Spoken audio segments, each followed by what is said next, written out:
नमस्कार दोस्तों, मैं रोहित आपका स्वागत करता हूं आपके अपने channel study with Alice Alex पर।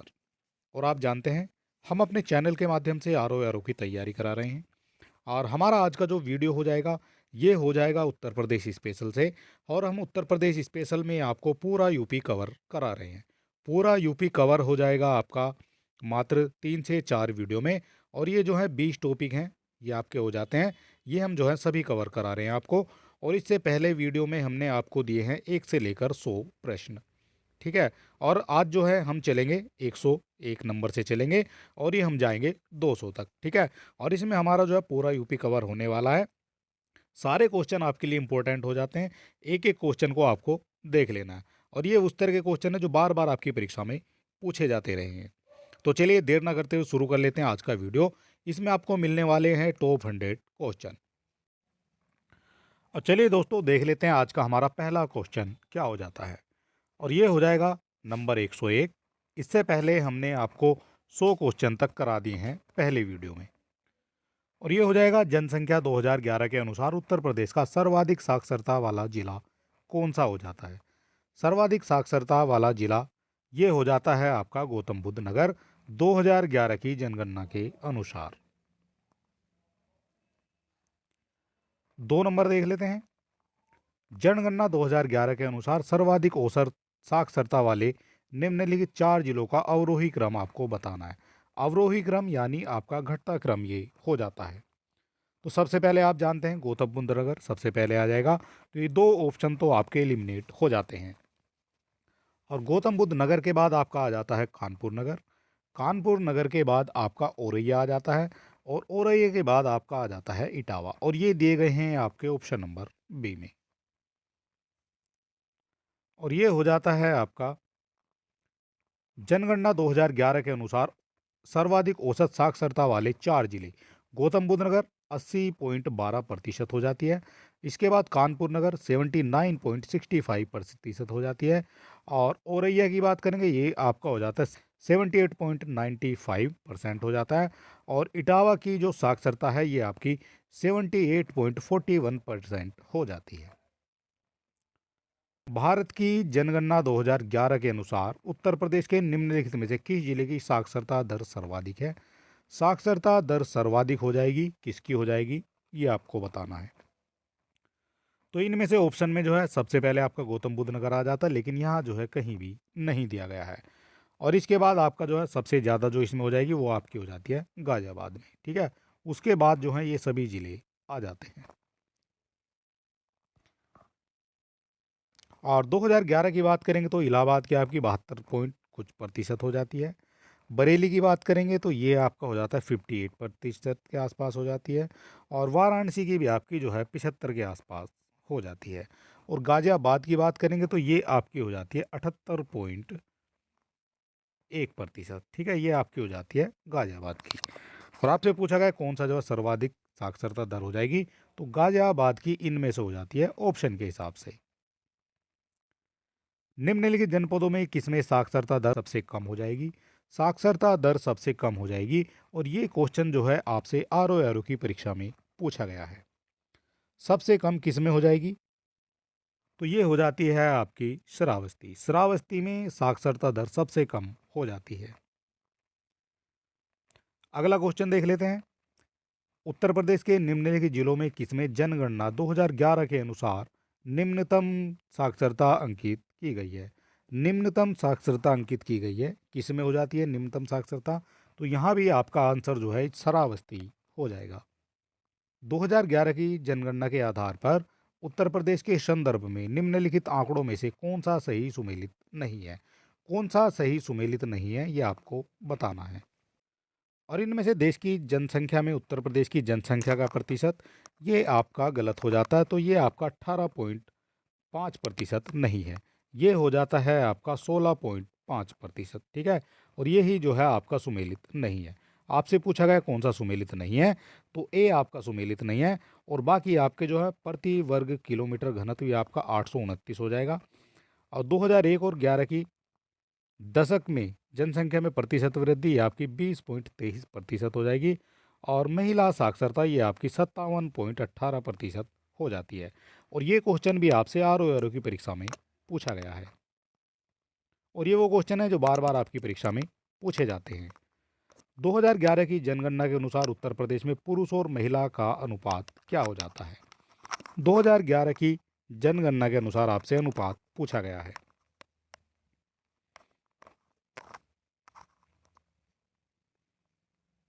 तो ये हो जाता है आपका 912 बटा 1000। 912 और 1000 हो जाता है आपका, यानी 912 महिलाएं हो जाती है 1000 पुरुषों पर। ठीक है, ये आपको याद रखना है। उत्तर प्रदेश के निम्नलिखित नगरों पर विचार कीजिए तथा जनसंख्या के आधार पर उन्हें अवरोही क्रम में व्यवस्थित कीजिए। अवरोही यानी घटते क्रम में आपको व्यवस्थित करना है। तो सबसे ज़्यादा जो जनसंख्या है वो किसकी हो जाएगी, ये आपको बताना है। तो सबसे ज़्यादा पहले हम देख लेते हैं सबसे ज़्यादा जनसंख्या किसकी हो जाएगी। तो सबसे जो ज़्यादा जनसंख्या वो एक नंबर पर आपका आ जाता है कानपुर। कानपुर की जनसंख्या सबसे ज़्यादा हो जाएगी। इससे कम की बात करेंगे तो इससे कम हो जाती है आपकी, फिर 2 नंबर पे आपका लखनऊ आ जाएगा, और 3 नंबर पे आपका आ जाता है गाज़ियाबाद, और 4 नंबर पे आपका आ जाता है आगरा। हम चलेंगे 1, 2, 3, 4, और तो सबसे पहले आपका 2 आ जाएगा। तो 2 दिया गया है आपका, 2 ही ऑप्शन में 2 दिया गया है। इसके बाद आपका आ जाता है 4 नंबर, और 4 नंबर दिया गया है आपका ऑप्शन नंबर डी में। ठीक है, इस तरह से जो है ये करेक्ट हो जाता है। भारत की जनसंख्या 2011 के अनुसार उत्तर प्रदेश के निम्नलिखित शहरों में कौन सा शहर मिलियन शहर नहीं है? 2011 की जनगणना के अनुसार पूछा गया है कौन सा शहर मिलियन शहर नहीं है। तो इनमें से आपका आगरा है, मिलियन शहर हो जाएगा, मेरठ भी मिलियन शहर हो जाएगा, और एक आपका प्रयागराज भी मिलियन शहर हो जाता है। लेकिन मुरादाबाद जो है ये आपका मिलियन शहर नहीं है 2011 की जनगणना के अनुसार, और ये क्वेश्चन आपसे पूछा गया है 2021 में ही। और यहाँ हम देख लेते हैं कितनी किसकी जनसंख्या हो जाती है। आगरा की बात करेंगे, ये आपका 2011 की जनगणना के अनुसार बताया गया है 1.75 मिलियन हो जाती है। प्रयागराज 1.22 मिलियन हो जाती है। मेरठ की 1.42 मिलियन हो जाती है, और मुरादाबाद की ये आपकी 0.88 मिलियन हो जाती है जनसंख्या। और अगर आप चैनल पे नए हैं, आप हमारे चैनल को सब्सक्राइब कर सकते हैं, वीडियो को अपने दोस्तों में भी शेयर कर सकते हैं, और हमें मोटिवेट करने के लिए एक लाइक तो आप कर सकते हैं। और हमारे टेलीग्राम चैनल से जुड़ने के लिए लिंक आपको डिस्क्रिप्शन में मिल जाएगा, और आप हमारे चैनल पर विजिट करेंगे, वहाँ आपको टॉपिक वाइज सभी वीडियो मिल जाएंगे, और इस तरह से जो है वहाँ सभी वीडियो आपको टॉपिक वाइज मिल जाएंगे। उत्तर प्रदेश की करंट अफेयर की भी जो है वहाँ मैराथन भी है, और बाकी वीडियो भी आपको टॉपिक वाइज मिल जाएंगे। ठीक है, हिंदी की भी मिल जाएगी आपको, और यूपी स्पेशल भी आपको वहाँ मिल जाएगा, और बाकी सभी जो है टॉपिक आपको मिल जाते हैं हमारे चैनल पर।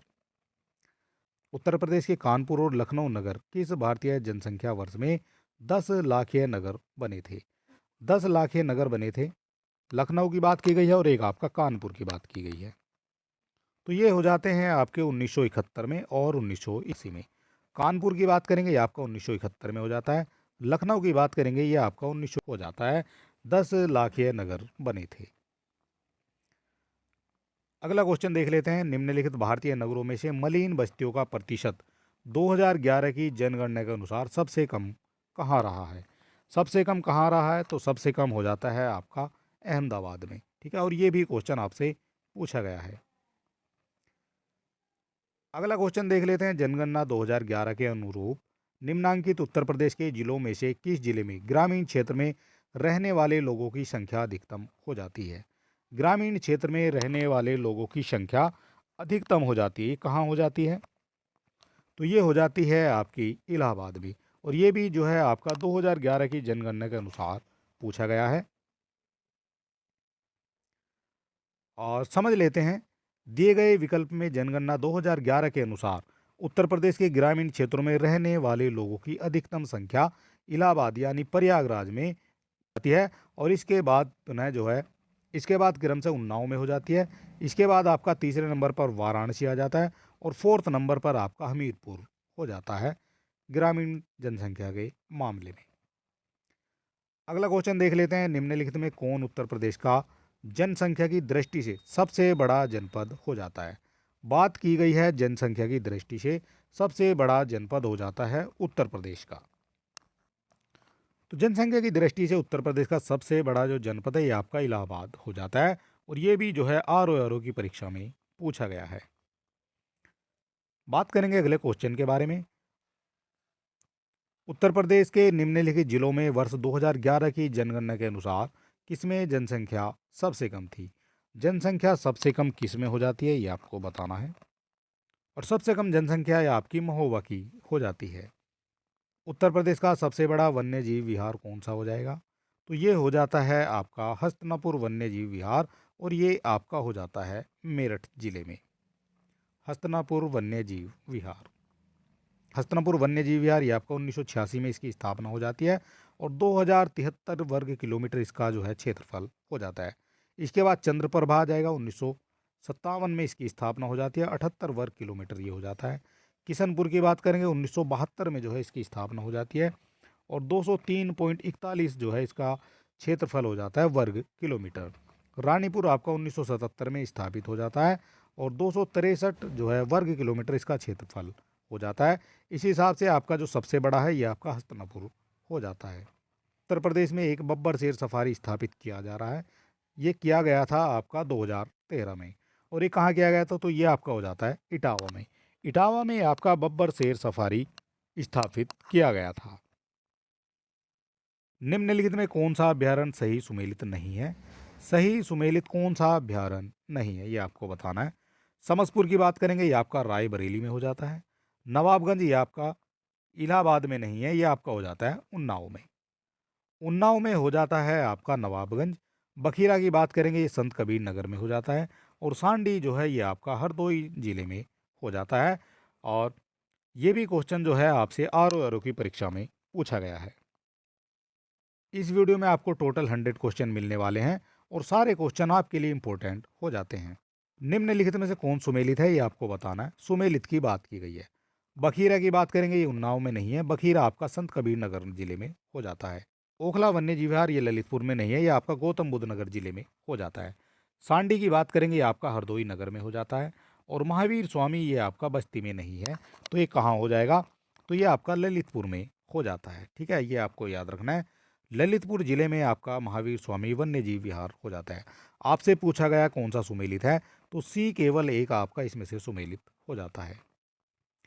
और नेक्स्ट क्वेश्चन देख लेते हैं, दुधवा राष्ट्रीय उद्यान किस जनपद में स्थित है? तो दुधवा आपका हो जाता है लखीमपुर खीरी में।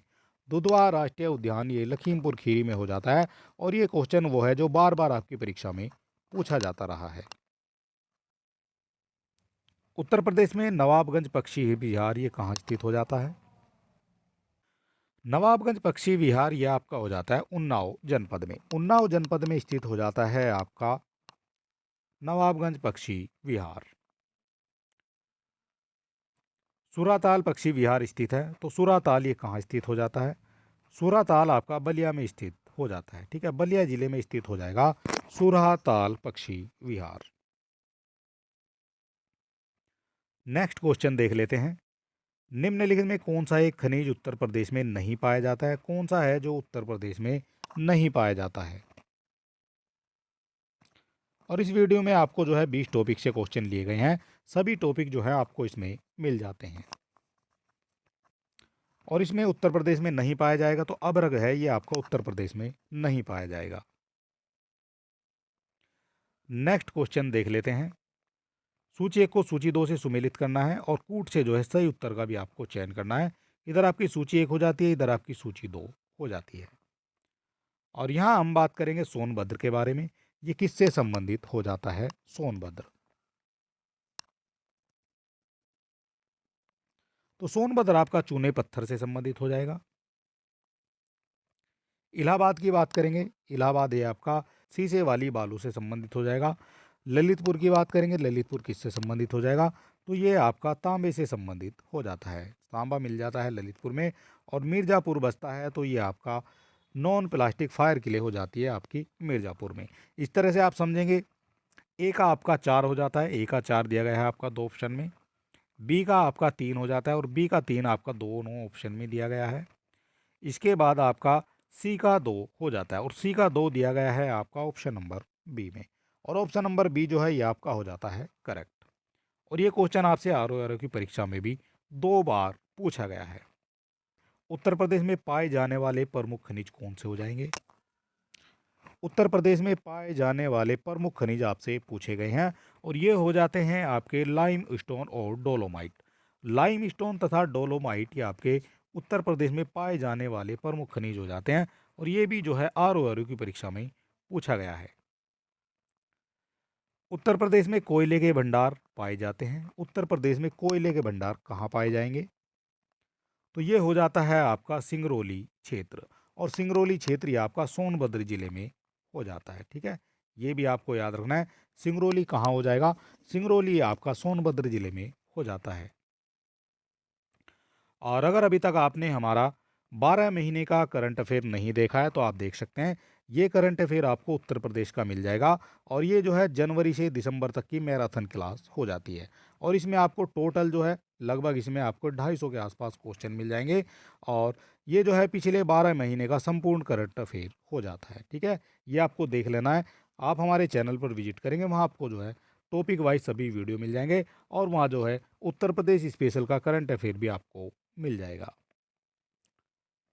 और ये हो जाता है हमारा निम्नलिखित में से कौन सही सुमेलित नहीं है। नहीं आपसे पूछा गया है, कौन सा सही सुमेलित नहीं है? कोयले की बात करेंगे, ये आपका सोनभद्र के सिंगरौली में मिल जाता है। बलुआ पत्थर की बात करेंगे, ये आपका मिर्जापुर में मिल जाता है। सिलिका बालू ये भी आपका इलाहाबाद में मिल जाएगी। लेकिन यूरेनियम जो है ये आपका झांसी में नहीं मिलेगा। यूरेनियम आपका झांसी में नहीं है, तो यूरेनियम कहाँ हो जाएगा? तो यूरेनियम आपका ललितपुर ज़िले में हो जाता है। ठीक है, उत्तर प्रदेश के ललितपुर ज़िले में आपका यूरेनियम के सीमित भंडार पाए जाते हैं। आपसे पूछा गया कौन सा सुमेलित नहीं है, तो डी आपका सुमेलित नहीं है। और यहाँ हम समझेंगे उत्तर प्रदेश के किस जिले में यूरेनियम के सीमित भंडार की खोज की गई है? तो ये हम आपको बता चुके हैं, ये आपका ललितपुर हो जाता है। ललितपुर में यूरेनियम के सीमित भंडार की खोज की गई है। और नेक्स्ट क्वेश्चन हो जाता है उत्तर प्रदेश के किस जिले में यूरेनियम पाया जाता है? यूरेनियम ये आपका ललितपुर जिले में पाया जाता है। एक क्वेश्चन अगर आपसे कई तरह से पूछ सकता है।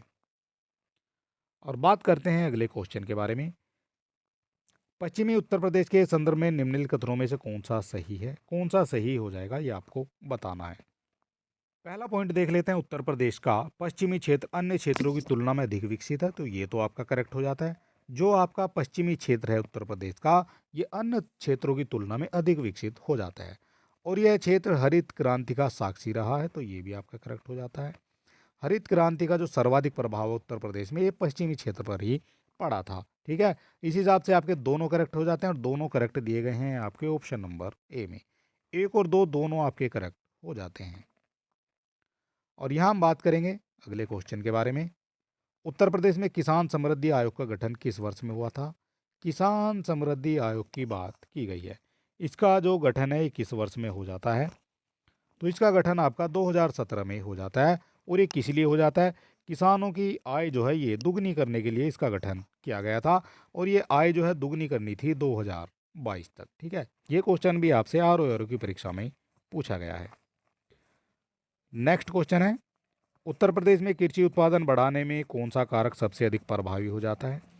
सबसे अधिक प्रभावी हो जाता है आपका कृषि उत्पादन बढ़ाने में, तो ये हो जाएगा उन्नत किस्म के बीजों का बढ़ता प्रयोग।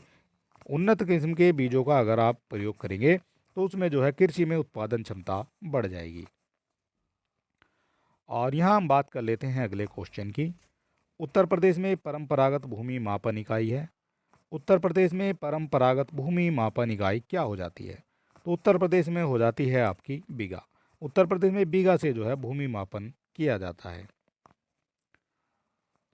उत्तर प्रदेश में सीमांत कृषक किन्हें कहा जाता है? सीमांत कृषक की बात की गई है, कौन हो जाते हैं? और इनसे भी जो है क्वेश्चन आपसे पूछा जाता है। जिनके पास 1 हेक्टेयर से कम भूमि होती है उनको जो है सीमांत कृषक कहा जाता है। लाल मिट्टी पाई जाती है, किस जनपद में लाल मिट्टी पाई जाती है ये आपको बताना है। तो लाल मिट्टी आपकी पाई जाएगी मिर्ज़ापुर और झांसी में। मिर्ज़ापुर और झांसी में आपकी लाल मिट्टी पाई जाती है। निम्नलिखित में किस जिले में मार मृदा पाई जाती है? तो मार मृदा ये आपकी हो जाती है झांसी जिले में।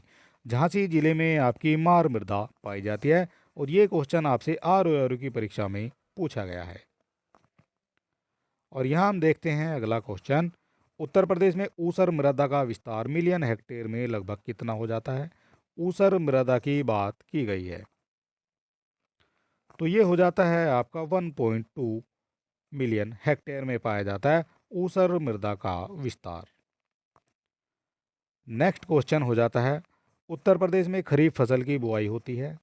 उत्तर प्रदेश में खरीफ की फसल की बुआई होती है तो ये आपकी हो जाती है जून और जुलाई के दौरान।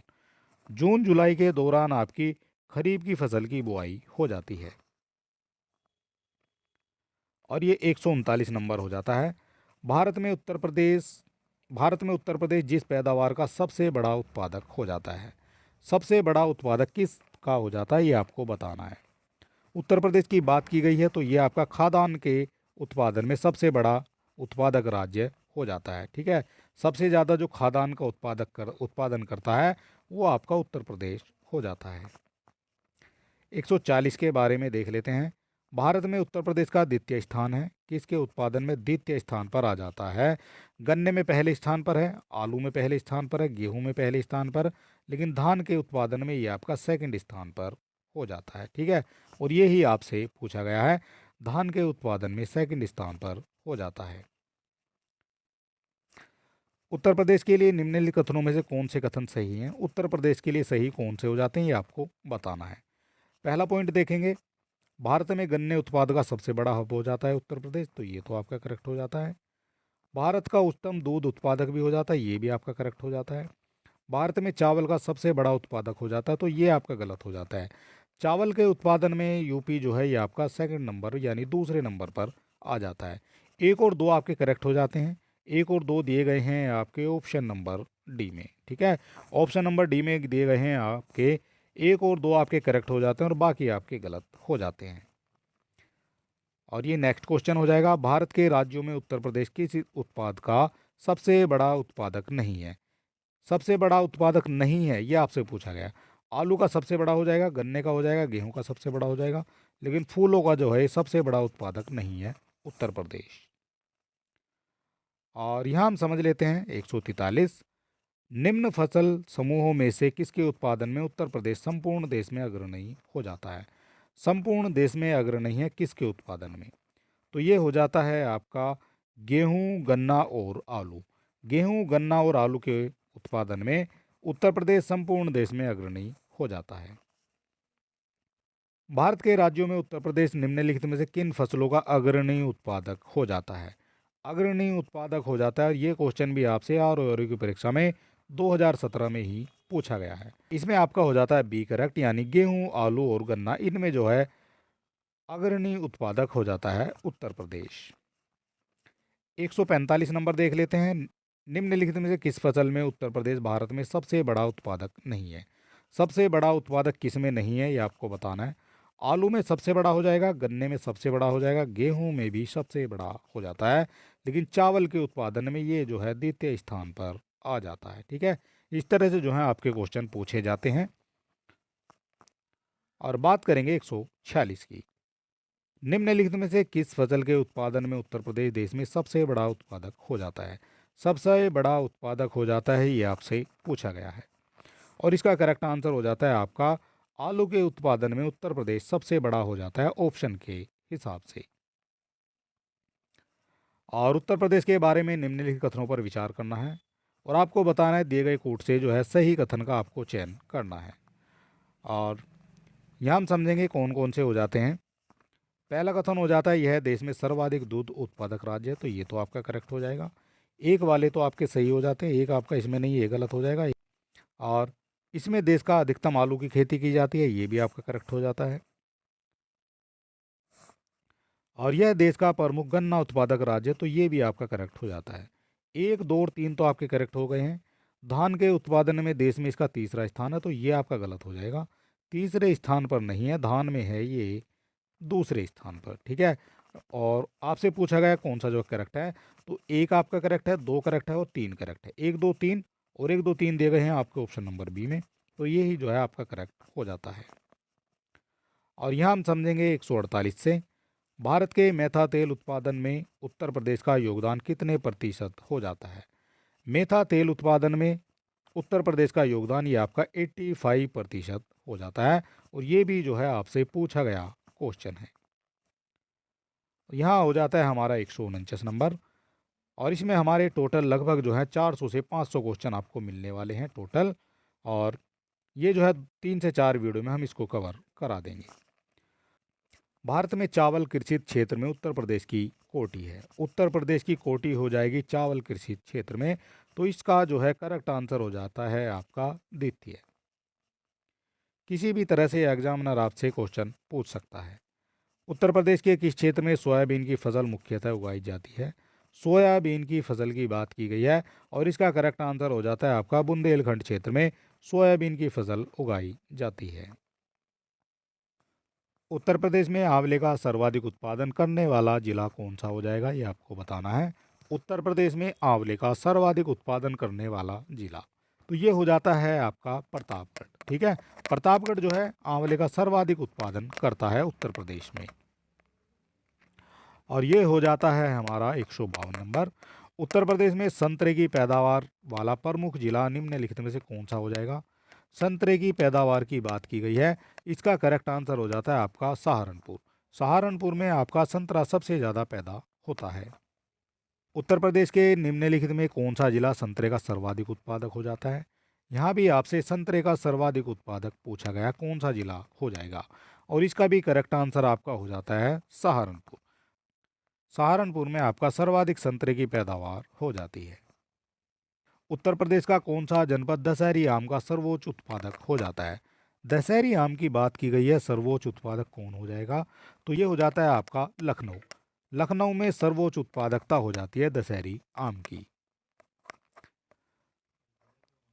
उत्तर प्रदेश में सर्वाधिक क्षेत्रफल वाली आम की प्रजाति कौन सी हो जाएगी। बात की गई है सर्वाधिक क्षेत्रफल वाली आम की प्रजाति की, तो ये हो जाती है आपकी दशहरी।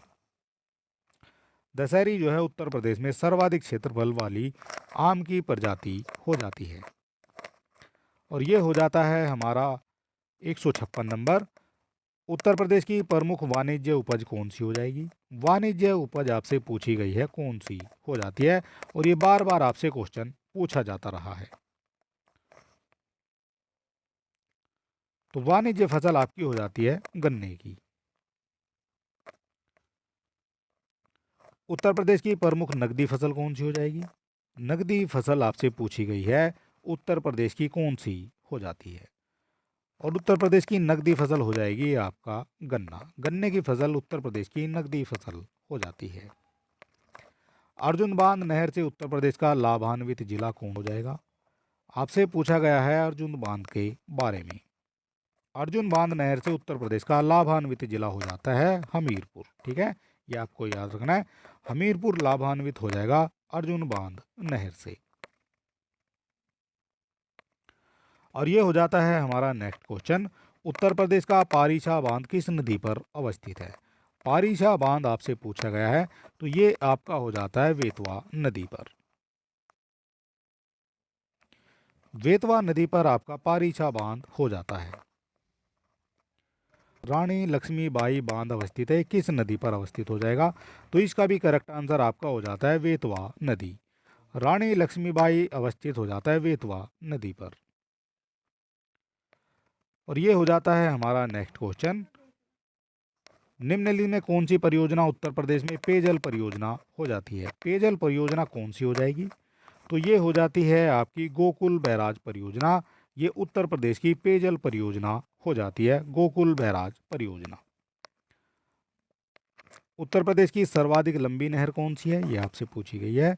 सर्वाधिक लंबी नहर ये आपकी हो जाती है शारदा नहर। उत्तर प्रदेश की सर्वाधिक लंबी नहर शारदा नहर हो जाती है। निचली गंगा नहर का उद्गम स्थल गंगा पर कहाँ हो जाता है, ये आपको बताना है। निचली गंगा नहर का उद्गम स्थान आपसे पूछा गया है, तो ये हो जाता है आपका नरोरा, और नरोरा हो जाता है आपका बुलंदशहर में। ठीक है, ये आपको याद रखना है, नरोरा आपका बुलंदशहर में हो जाता है। निचली गंगा नहर का उद्गम स्थान गंगा पर पूछा गया है। और ये हो जाता है हमारा नेक्स्ट क्वेश्चन, निम्नलिखित में से कौन से जनपद मध्य गंगा नहर से लाभान्वित हुए हैं? मध्य गंगा नहर से लाभान्वित जो है कौन कौन से हो जाते हैं, ये आपको बताना है।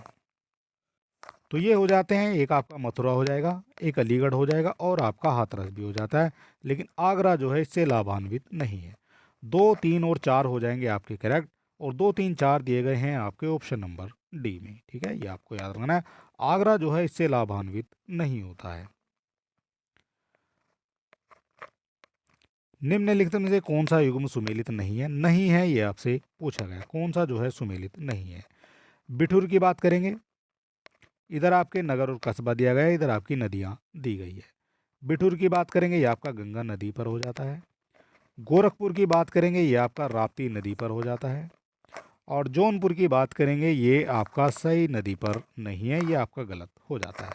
जौनपुर किस नदी पर हो जाता है? तो जौनपुर आपका गोमती नदी पर हो जाता है। ठीक है, ये भी आपको याद रखना है, जौनपुर आपका जो है गोमती नदी पर हो जाएगा, और कोसांबी आपका यमुना नदी पर हो जाता है। आपसे पूछा गया कौन सा सुमेलित नहीं है, तो सी आपका सुमेलित नहीं है। और ये हो जाता है हमारा नेक्स्ट क्वेश्चन, निम्नलिखित में से कौन सही सुमेलित नहीं है? यहाँ भी आपसे नहीं पूछा गया कौन सा सुमेलित नहीं है। गंगा की बात करेंगे, ये आपका वाराणसी में आ जाती है। गोमती आपका सुल्तानपुर में आ जाती है। कोसी आपका गोरखपुर में नहीं है, गोरखपुर में आपकी राप्ती आ जाएगी। ठीक है, आपसे पूछा जाएगा गोरखपुर किस नदी के किनारे बसा है, तो ये आपका राप्ती आ जाती है। और सरयू की बात करेंगे, ये आपका अयोध्या में आ जाएगा, ये भी करेक्ट हो जाएगा। और आपसे पूछा गया कौन सा सुमेलित नहीं है, तो इसमें भी जो है आपका सी सुमेलित नहीं है। और ये हो जाता है हमारा नेक्स्ट क्वेश्चन, निम्न में से किस नदी के तट पर गोरखपुर स्थित है? तो गोरखपुर आपका राप्ती नदी के तट पर स्थित हो जाता है। और ये क्वेश्चन आपसे आरओ की परीक्षा में पूछा गया है। नेक्स्ट क्वेश्चन देख लेते हैं, गंगा नदी उत्तर प्रदेश के किस जनपद में प्रवेश करती है? गंगा नदी उत्तर प्रदेश के किस जनपद में प्रवेश करती है? तो ये आपका हो जाता है बिजनौर। यहाँ तो प्रवेश की बात की गई है, अगर आपसे पूछ ले गंगा नदी उत्तर प्रदेश के किस जिले से जो है निकास करती है, किस जिले से बाहर निकलती है, वो भी आपसे पूछा जा सकता है। तो बाहर निकल जाएगी, ये बिजनौर से प्रवेश करेगी और आपका बलिया से जो है ये बाहर निकल जाती है। ठीक है, ये भी आपको याद रखना है, बिजनौर से एंटर करते हुए और ये बलिया से बाहर निकल जाती है उत्तर प्रदेश में। और ये हो जाता है हमारा नेक्स्ट क्वेश्चन, उत्तर प्रदेश की निम्नलिखित नदियों में से किन के उद्गम स्थल हिमालय में नहीं है? हिमालय से किन का उद्गम स्थल नहीं होता है, ये आपको बताना है। और यहाँ हम बात करेंगे गोमती नदी की, तो इसका जो उद्गम स्थल है ये आपका पीलीभीत जिले के दलदली क्षेत्र से निकलती है। इसके बाद आपका वेतवा नदी हो जाती है, तो वेतवा नदी का जो उद्गम स्थल है ये आपका मध्य प्रदेश के रायसेन जिले में हो जाता है। ठीक है, और बाकी जो है रामगंगा ये हिमालय से निकल जाती है, और शारदा जो है ये भी आपका हिमालय से निकल जाती है। आपसे पूछा गया कि इसका हिमालय में नहीं है, तो 1 और 3 हो जाते हैं आपके करेक्ट, और 1 और 3 दिए गए हैं आपके ऑप्शन नंबर सी में। ठीक है, ये आपका हो जाता है करेक्ट। और यहाँ हम देखेंगे नेक्स्ट क्वेश्चन, निम्नलिखित नदियों में कौन सी एक उत्तर प्रदेश से नहीं गुजरती है? उत्तर प्रदेश से कौन सी नहीं गुजरेगी, ये आपको बताना है। गंगा, रामगंगा और यमुना ये तीनों उत्तर प्रदेश से गुजर जाएंगी, लेकिन झेलम जो है ये आपकी उत्तर प्रदेश से नहीं गुजरेगी। नेक्स्ट क्वेश्चन देख लेते हैं, उत्तर प्रदेश का निम्न में से कौन सा क्षेत्र सर्वाधिक बाढ़ प्रभावित क्षेत्र हो जाता है? सर्वाधिक बाढ़ प्रभावित क्षेत्र की बात की गई है, तो उत्तर प्रदेश का जो सर्वाधिक बाढ़ प्रभावित क्षेत्र है ये आपका हो जाता है पूर्वी क्षेत्र। ठीक है, ये भी आपको याद रखना है, उत्तर प्रदेश के पूर्वी क्षेत्र में सबसे ज़्यादा बाढ़ आ जाती है। उत्तर प्रदेश में सिंचाई के मुख्य साधन क्या क्या हो जाते हैं, ये आपको बताना है। मुख्य साधन की बात की गई है सिंचाई के, तो सबसे ज़्यादा जो सिंचाई आपकी हो जाती है ये आपकी हो जाती है नलकूपों के द्वारा। तो सबसे पहले तो आपका 2 नंबर आ जाएगा, और 2 नंबर दिया गया है आपका केवल 2 ही ऑप्शन में। और सबसे बाद में आपके आ जाते हैं अन्य साधन। ठीक है, ये आपको देख लेना है, सबसे बाद में आपके जो छोटे मोटे इधर उधर के 1-2 साधन होते हैं अन्य साधन, तो 2-4 जो है ये आपका सबसे बाद में आ जाएगा। और 4 जो है सबसे बाद में दिया गया है ये आपका दिया गया है ऑप्शन नंबर बी में, ठीक है। इस तरह से जो है आप जल्दी से एलिमिनेट करके इसको आंसर निकाल सकते हैं। सबसे ज़्यादा नलकूप हो जाएगा पहले नंबर पर, और दूसरे नंबर पर आपकी आ जाती हैं नहरें, ठीक है। एक हो जाएगा दूसरे नंबर पर, 3 नंबर पर आपका आ जाता है तालाब और कुएं, और 4 नंबर पे आपका अन्य साधन जो बचे हुए हैं वो आ जाते हैं, ठीक है। इस तरह से आपका करेक्ट आंसर बी हो जाता है। और यहाँ देखेंगे नेक्स्ट क्वेश्चन, उत्तर प्रदेश में सिंचाई का सबसे बड़ा स्रोत क्या हो जाएगा? सिंचाई का सबसे बड़ा स्रोत आपका हो जाता है नलकूप। उत्तर प्रदेश में सिंचाई का सबसे बड़ा स्रोत आपका नलकूप हो जाता है।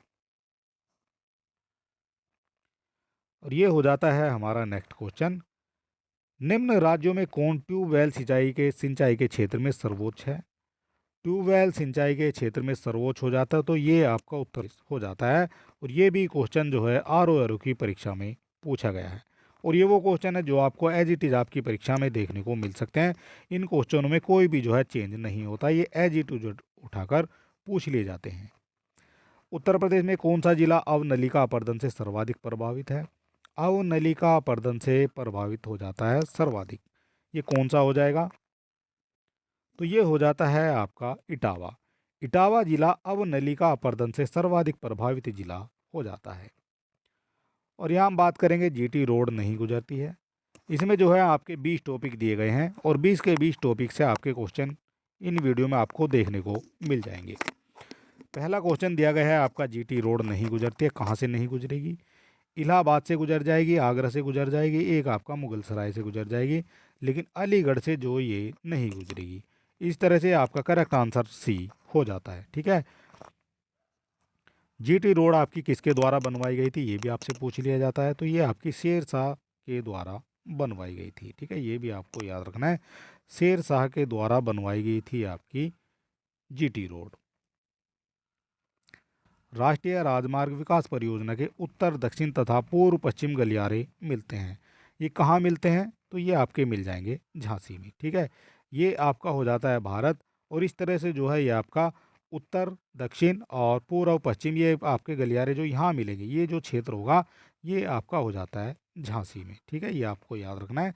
इस तरह से जो है ये आपका राष्ट्रीय राजमार्ग विकास परियोजना का गलियारा हो जाता है।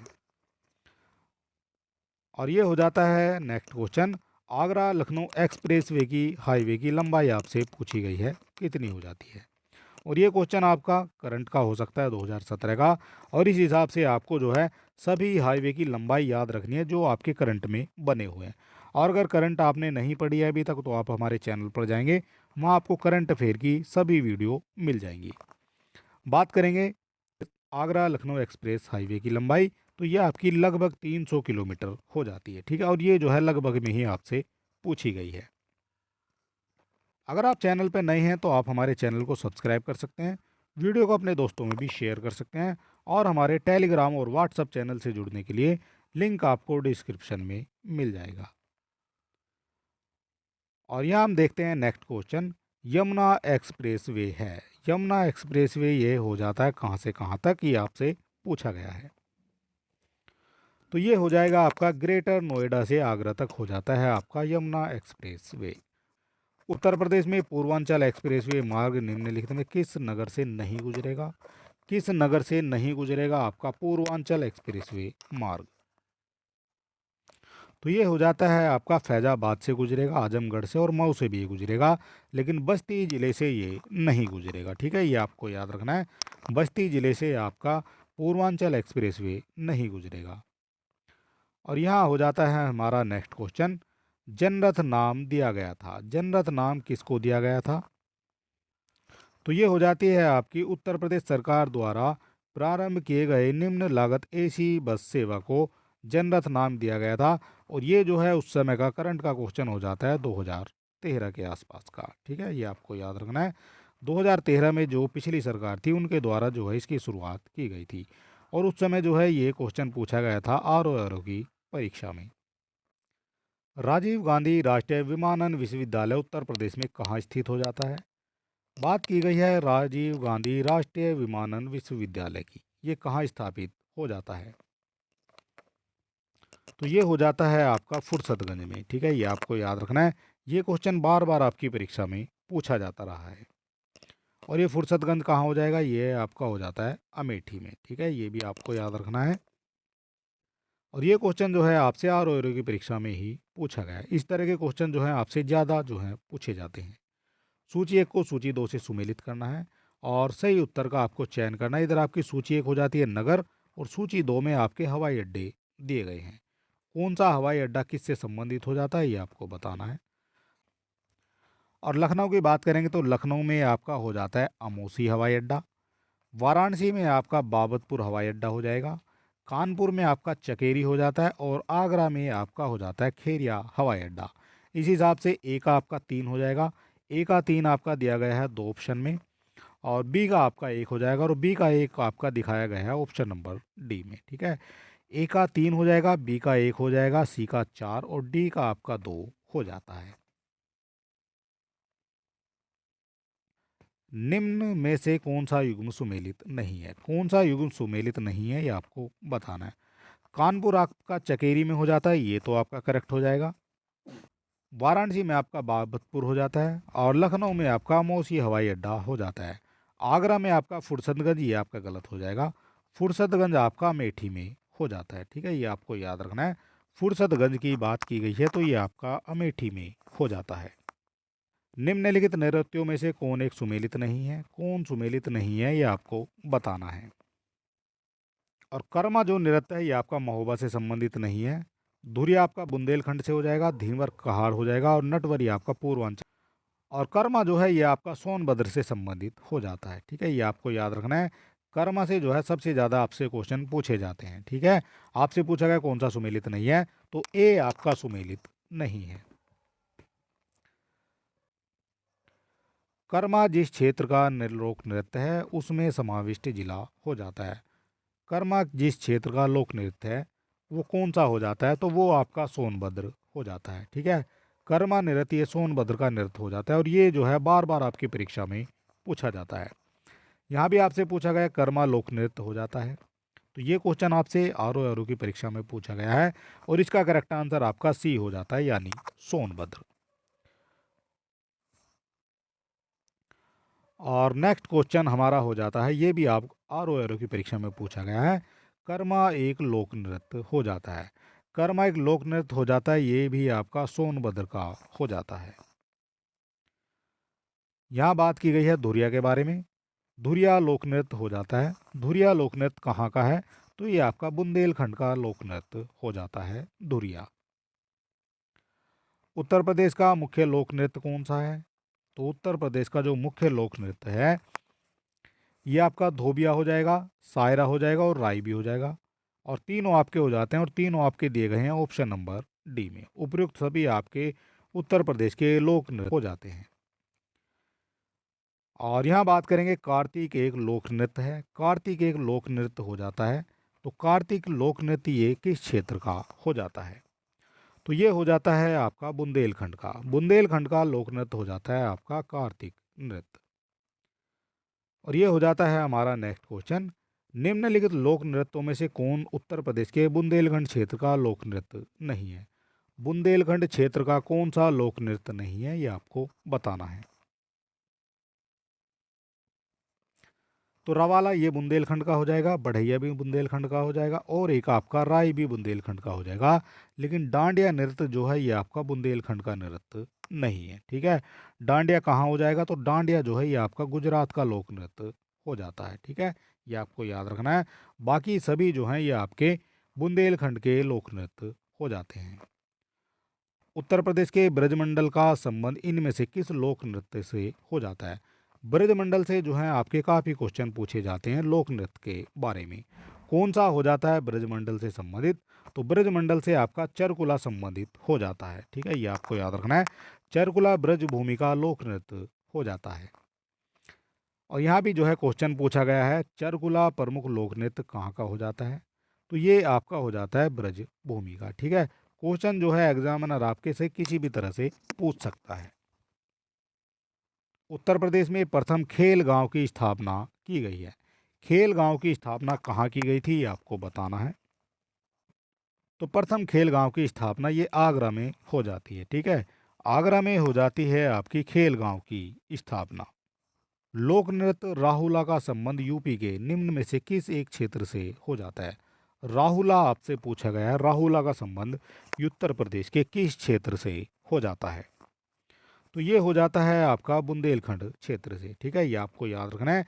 राहुला से भी जो है कई बार क्वेश्चन देखा गया है। निम्नलिखित में कौन सा उत्तर प्रदेश का लोक नृत्य नहीं है? कौन सा उत्तर प्रदेश का लोक नृत्य नहीं है? नहीं आपसे पूछा गया है। चरकुला है, ये उत्तर प्रदेश का हो जाता है। कर्मा है, ये भी उत्तर प्रदेश का हो जाता है। और एक आपका दादरा, ये भी उत्तर प्रदेश का हो जाता है। लेकिन मुरिया जो है ये आपका उत्तर प्रदेश का नहीं है। आपसे पूछा गया कौन सा नहीं है, तो मुरिया जो है ये आपका मध्य प्रदेश का लोक नृत्य हो जाता है। ठीक है, ये एमपी का हो जाता है। और आपसे पूछा गया कौन सा नहीं है, तो डी आपका करेक्ट हो जाता है। मुरिया लोक नृत्य ये एमपी का हो जाता है। उत्तर प्रदेश के प्रमुख लोक नृत्य कौन कौन से हो जाते हैं, ये आपको बताना है। तो उत्तर प्रदेश के प्रमुख लोक नृत्य हो जाएंगे आपके चरगुला हो जाएगा, कर्मा और पांडव। ठीक है, ये आपके हो जाते हैं उत्तर प्रदेश के प्रमुख लोक नृत्य। और ये हमारा हो जाता है आज का लास्ट क्वेश्चन। और इसमें हमने आपको टोटल 100 क्वेश्चन करा दिए हैं। और इससे पहली वीडियो में भी हमने आपको 100 क्वेश्चन करा दिए हैं। ठीक है, और ये टोटल आपको 400 से 500 क्वेश्चन जो है इस सीरीज में आपको मिलने वाले हैं। सारे क्वेश्चन आपके लिए इंपॉर्टेंट हो जाते हैं। और देख लेते हैं हमारा आज का लास्ट क्वेश्चन। उत्तर प्रदेश का प्रमुख लोकगीत कौन सा हो जाएगा? प्रमुख लोकगीत की बात की गई है, कौन सा हो जाएगा उत्तर प्रदेश का? तो ये हो जाता है बिरहा। बिरहा जो है उत्तर प्रदेश का प्रमुख लोकगीत हो जाता है। ठीक है, और ये क्वेश्चन जो है बार बार आपकी परीक्षा में पूछा गया है। तो चलिए दोस्तों, आज का जो हमारा वीडियो है ये आपको कैसा लगा आप हमें कमेंट बॉक्स में बता सकते हैं। आप चैनल पर नए हैं तो आप हमारे चैनल को सब्सक्राइब कर सकते हैं, वीडियो को अपने दोस्तों में भी शेयर कर सकते हैं। और हमारे टेलीग्राम और व्हाट्सएप चैनल से जुड़ने के लिए लिंक आपको डिस्क्रिप्शन में मिल जाएगा। चलिए दोस्तों, मिलते हैं नेक्स्ट वीडियो में, और तब तक के लिए नमस्कार।